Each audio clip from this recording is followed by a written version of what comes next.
everyone, hope you're well. We're here for a live session with a doctor by the name of Dr. Hoor. She'll be joining us shortly to have a discussion on diabetes. अस्सलाम वालेकुम। अस्सलाम क्या हाल है आपके doctor हुए? अल्हम्दुलिल्लाह मैं ठीक। Can you hear me like properly? Yes, just a little bit louder and then I think फिर आप clear होंगी। ठीक है? Okay.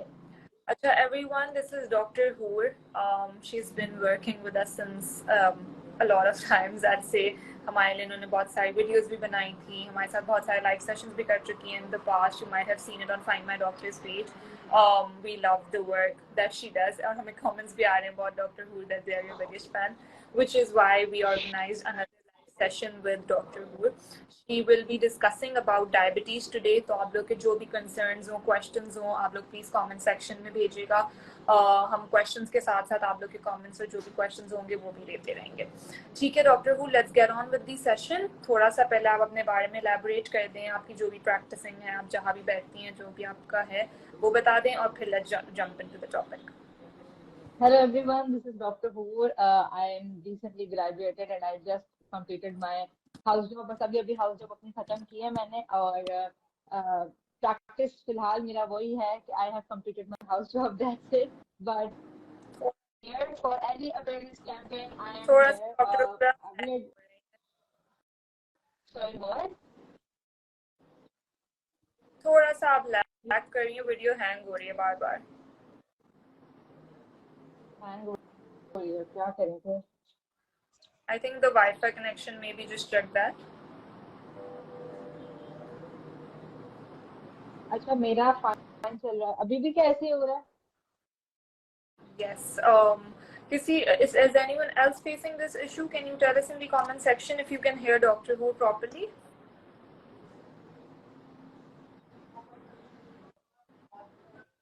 आवाज आ रही है मेरी? Is the video stopping or anything? Lag हो रही है. चलो ठीक है, just continue. So I think वो Okay.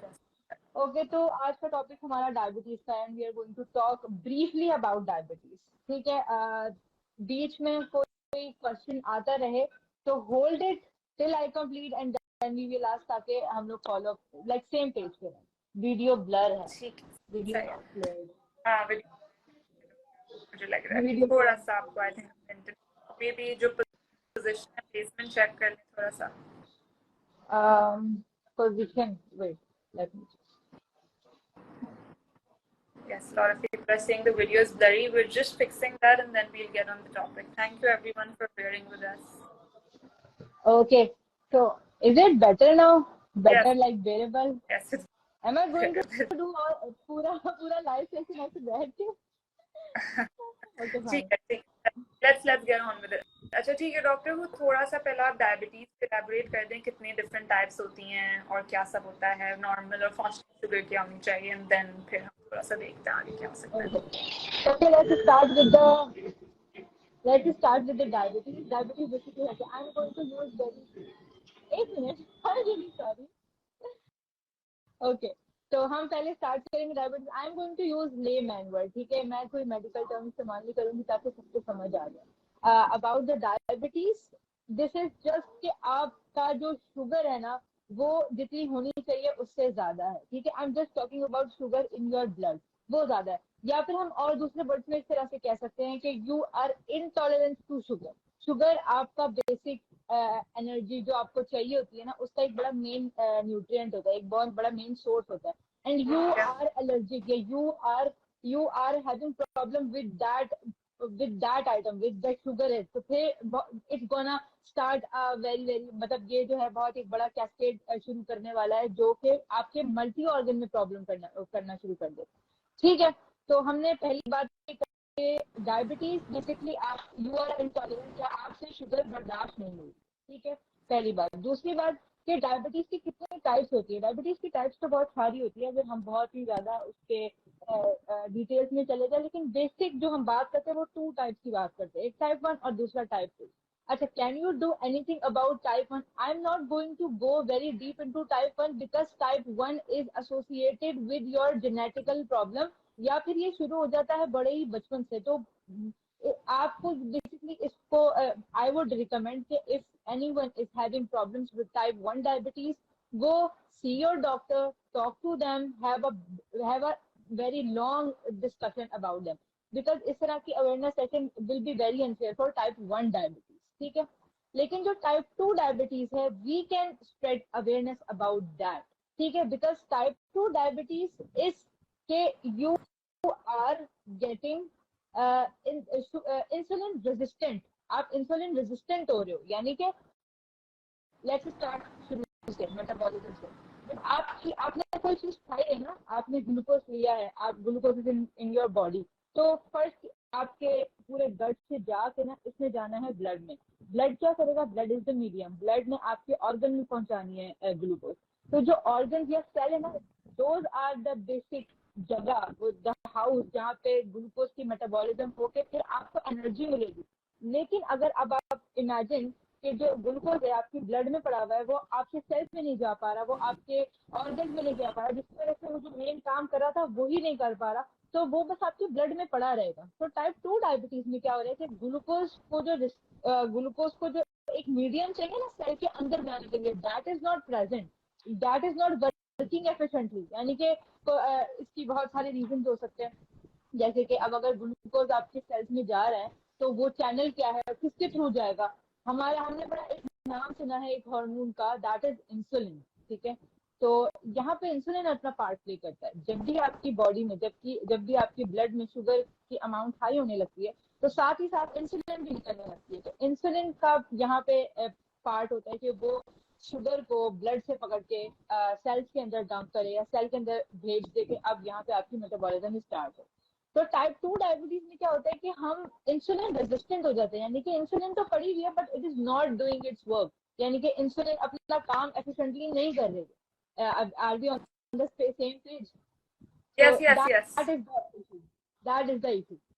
ठीक है, सही है। अच्छा डॉक्टर हु, just I was listening to your conversation, तो मुझे इससे क्वेश्चन याद आया। तो कुछ बच्चे होते हैं, they are born with diabetes, right, if I am not wrong, तो वो उनको क्यों होता है? बिकॉज डायबिटीज तो जितना मैंने सुना है, मैंने देखा है अपने एनवायरनमेंट में, लोगों को बहुत बड़ी एज में जाके उनकी डाइट की वजह से होता है, राइट? तो ये जो बच्चे होते हैं जो इतने शुरू से जब वो पैदा होते हैं जब से उनको डायबिटीज होता है ऑल देयर लाइफ, तो what's the reason behind this? अच्छा, उन बच्चों का रीजन इस तरह से हो सकता है कि हम लोग जाते हैं कि ये इंसुलिन कहाँ से बन रहा है। इंसुलिन बन रहा है एक ऑर्गन से, उस ऑर्गन को हम पेनक्रियाज, उर्दू में लबलबा भी कहते हैं। तो अब उन बच्चों को या तो कोई ऐसी डिजीज है जो उनके लबलबे पे डायरेक्ट असर कर रही है, जिसकी वजह से वो नहीं बन पा रहा है इतना, मतलब वो इंसुलिन नहीं बना रहा।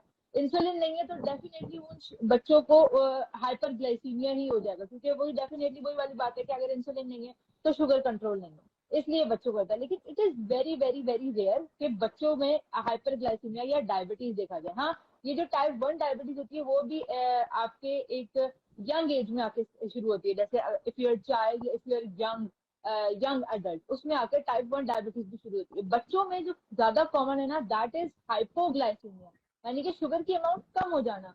और ये उन बच्चों में होता है जो कि डायबिटिक मदर के बच्चे होते हैं। कि अगर किसी भी मदर, कोई भी वुमेन है जो कि अपनी प्रेगनेंसी में डायबिटिक हो जाती है, जिसको हम जेस्टेशनल डायबिटीज भी कहते हैं या प्रेगनेंसी की डायबिटीज भी कहते हैं, तो जब उस औरत को डायबिटीज हो जाती है तो उसमें होता ये है कि माँ का तो इंसुलिन खराब है, लेकिन बच्चे का तो इंसुलिन ठीक है। तो वो जो माँ की बॉडी में शुगर की ज्यादती हो रही है, वो बच्चे की बॉडी में जाएगी और वो बच्चे की बॉडी में जाके उसके पेंक्रियाज को स्टिमुलेट करेगी कि you have to produce insulin for yourself as well, because तुम्हारे पास हाइपरग्लाइसीमिया हो रहा है, जिसकी वजह से रिजल्ट में बच्चे के अंदर ज्यादा इंसुलिन बनने लगती है। अब वो इंसुलिन ज्यादा बन रही है तो वो हाइपोग्लाइसीमिया में जा रहा है। ठीक है, ठीक है, सही है sir, so it make sense. तो ये जो जेनेटिक फैक्टर्स होते हैं, they do have an impact on diabetes, right, on developing Yes, diabetes? definitely, definitely. Diabetes है मल्टीफैक्टोरियल डिजीज। मल्टीफैक्टोरियल डिजीज वो होती है जिसमें एक से ज्यादा चीजें उसको इनहेंस कर रही होती है। फैमिली प्रेडिस्पोजिशन एक बहुत बड़ा फैक्टर है। हमने बहुत ज्यादा ये रिसर्चेस में भी देखा है, it is very provable thing भी कि अगर किसी के वालिद को, वालिदैन को, नाना नानी, दादा दादी को डायबिटीज है तो you are more prone to get diabetes. आपको डायबिटीज हो सकती है, आपके चांसेस बढ़ गए हैं एज कम्पेयर टू दोज जिनकी फैमिली बैकग्राउंड में डायबिटीज नहीं है।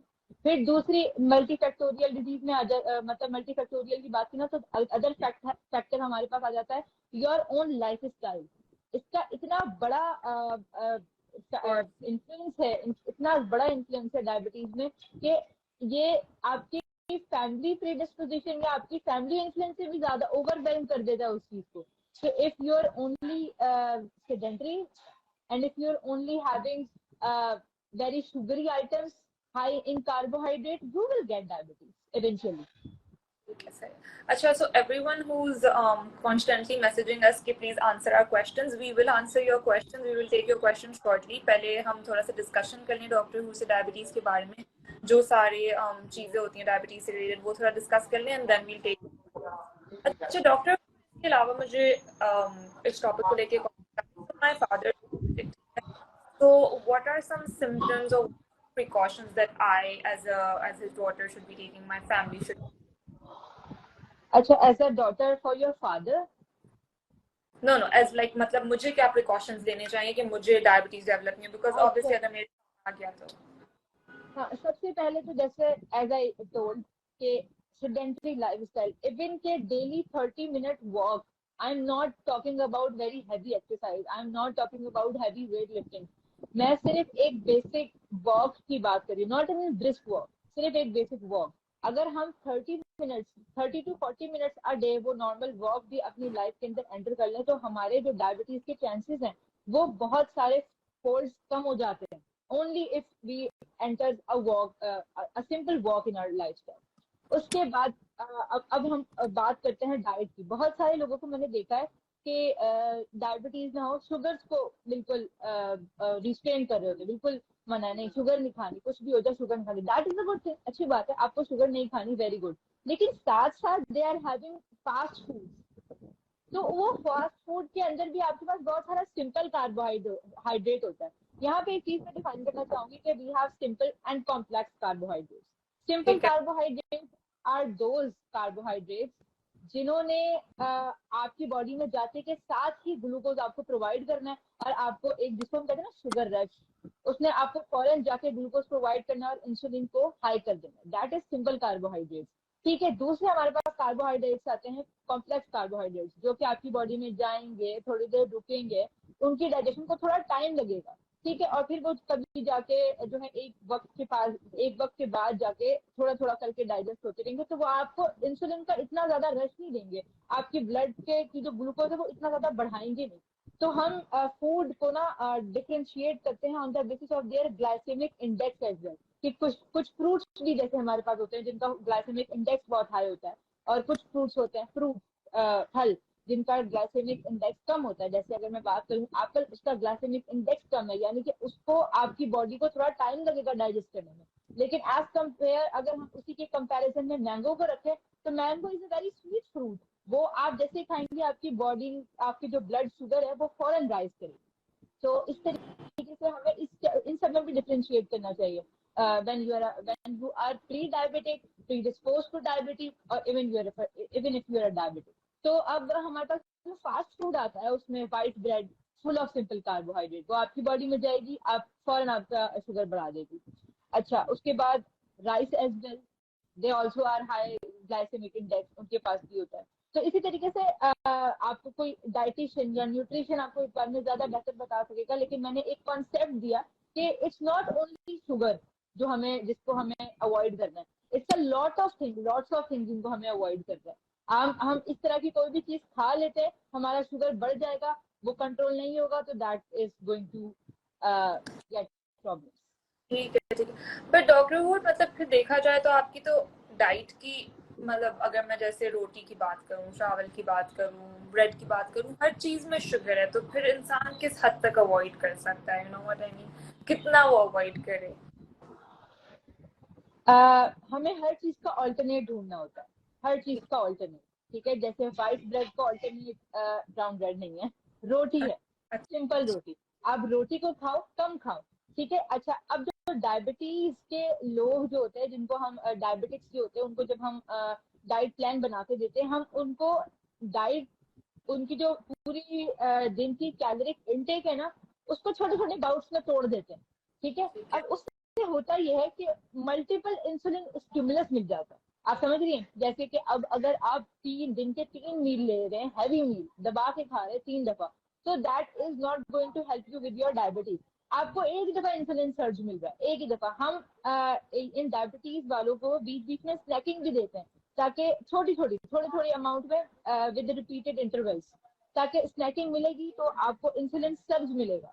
ठीक है, लेकिन वो इतना ज्यादा नहीं मिलेगा कि आपकी बॉडी में ब्लड का अमाउंट हाई हो जाए। ठीक है, शुगर हाई, ब्लड में आपका शुगर हाई हो जाए, ग्लूकोज हाई हो जाए, इतना नहीं, just enough to stimulate your pancreas to produce insulin. ठीक है, तो that is going to help as well. तो आप जो है इस तरह से खा रहे हैं कि थोड़ा अमाउंट का complex carbohydrate along with protein, along with fats, fats भी बहुत सारे नहीं, along with protein, along with fats, इतना इतना खा रहे हैं, that is not going to raise your sugar. और साथ साथ आप एक्सरसाइज कर रहे हैं, तो एक्सरसाइज का जो इम्पैक्ट है वो हमारे इंसुलिन के रिसेप्टर्स में मिलता है। इट्स अ वेरी कॉम्प्लेक्स बात, लेकिन बस इतना समझ लीजिए कि आपके इंसुलिन हार्मोन को ज्यादा अच्छे से काम करने के लिए एक्सरसाइज इज नीडेड। तो अब ये सारे फैक्टर्स जो हैं वो आपको मिल मिला के इट विल इंक्रीज इंसुलिन का वर्क मैकेनिज्म, जिसकी वजह से आपको आपकी शुगर विल बी कंट्रोल। ठीक है। अच्छा डॉक्टर, वो मैं अगर औरतों की बात करूँ, सो लेट्स से अगर औरतों में डायबिटीज है तो उनको किस हद तक उनकी रिप्रोडक्टिव हेल्थ, प्रेगनेंसी, मेनोपॉज, इन चीजों में किस तरह से डायबिटीज अफेक्ट कर सकता है उनको? Diabetes is directly linked with PCOS. Okay. ठीक है, it has direct link with it. PCOS is also problems of loads of hormones, जब भी हम PCOS को अब आके डायबिटीज ऑफ ओवरीज भी कहने लग जाए। ठीक है, और उसके बाद जब आपको PCOS होगा, आपके हार्मोन्स ऊपर नीचे होंगे, तो that is eventually going to affect your reproductive health. फिर इफ यू आर, जैसे मैं ये बात दोबारा पहले बात बता चुकी हूँ, अगेन गोइंग टू टेल कि जैसे कि हम लोग अभी मैंने बात की कि if you are pregnant and you contracted diabetes, so that is going to affect the outcome. आपके बेबी पे डायरेक्ट असर पड़ेगा if you are diabetic and you're pregnant. ठीक है जी, सही है। अच्छा, और डॉक्टर, अगर जो let's say people who smoke and who have high consumption of alcohol, तो उसका कोई डायबिटीज पे अफेक्ट है कि like is it linked to that? Yes, definitely. Smoke का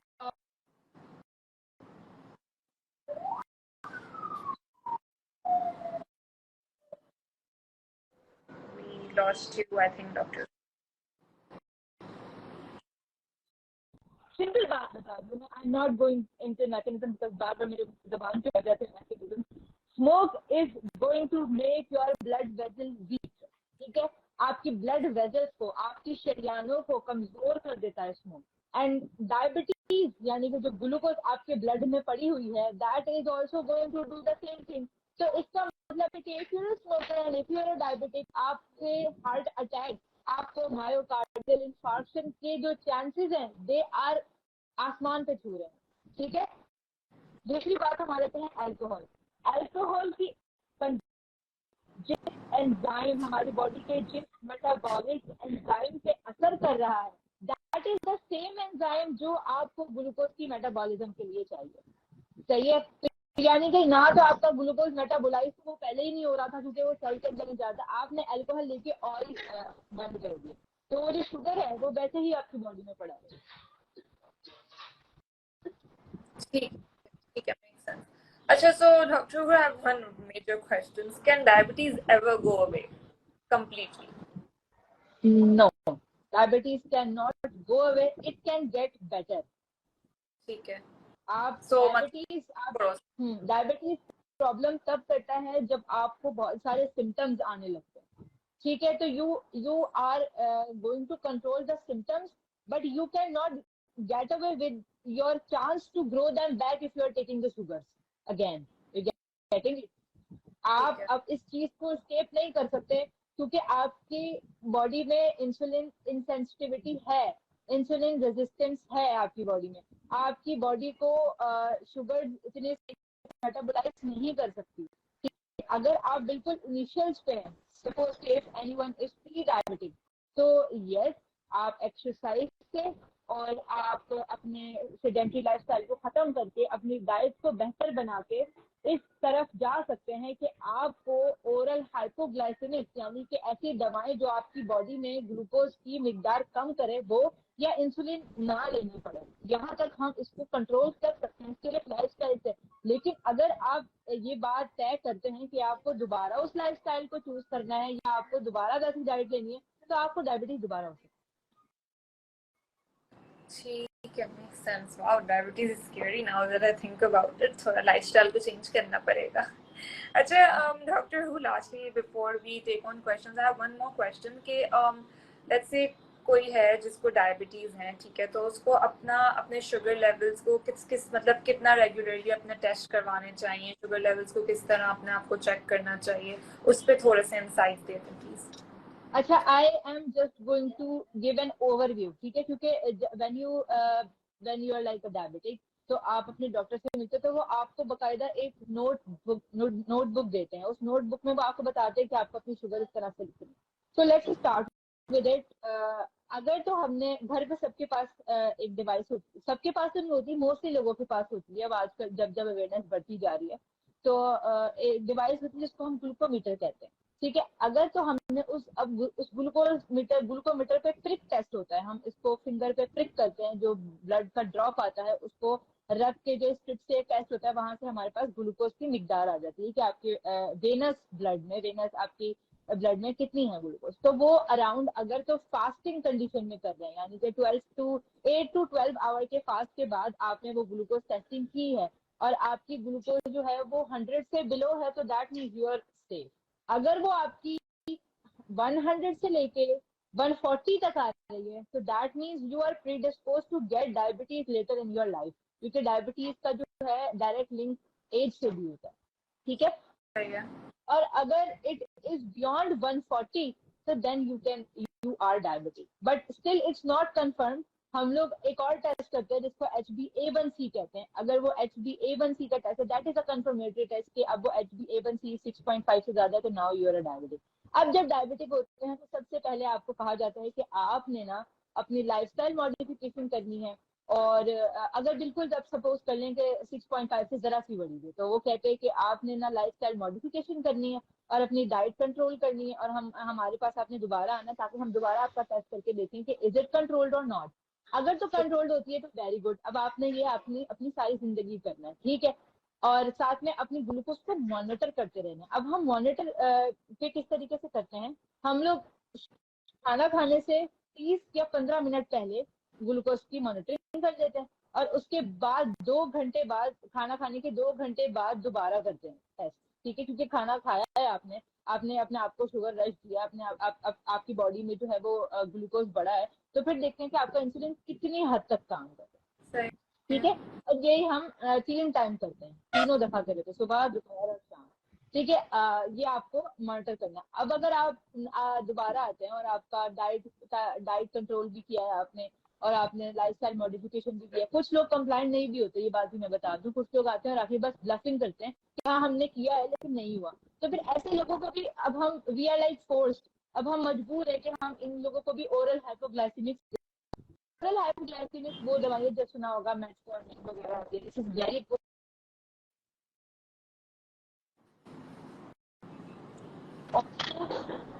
are you guys hearing? Doctor हु, आवाज आ रही है? थोड़ा सा भी लैग हो गया, रुक गई थी for the past 10 seconds, but अब आ ओके, तो अब हमने ओरल हाइपोग्लाइसेमिक दे दी। ओरल हाइपोग्लाइसेमिक दे के आपको लाइफ लॉन्ग मेडिकेशन लेनी होती है। ओरल हाइपोग्लाइसेमिक जब हम लेते हैं तो हमें अपने शुगर को और स्ट्रिक्टली मॉनिटर करना होता है, रात को सोने से पहले तो लाजमी करना होता है, क्योंकि हम लोग एक ऐसी दवा जो है वो एक्सोजिनस बाहर से ले रहे हैं जो कि हमारी शुगर को लो करेगा, और रातों रात अगर शुगर हमारी बॉडी में कम हो जाती है तो उसका डायरेक्ट इफेक्ट हमारे ब्रेन में पड़ता है, क्योंकि आपके ब्रेन में कोई स्टोरेज नहीं है, आपकी ब्रेन को सिर्फ एक चीज एनर्जी प्रोवाइड कर रही है, एंड दैट इज ग्लूकोज, और एक कांस्टेंट सप्लाई ऑफ ग्लूकोज। अगर आपने किसी भी मोमेंट पे, किसी भी इंस्टेंट पे अपनी ब्रेन की ग्लूकोज की अमाउंट बंद कर दी, So that is going to affect your brain really badly.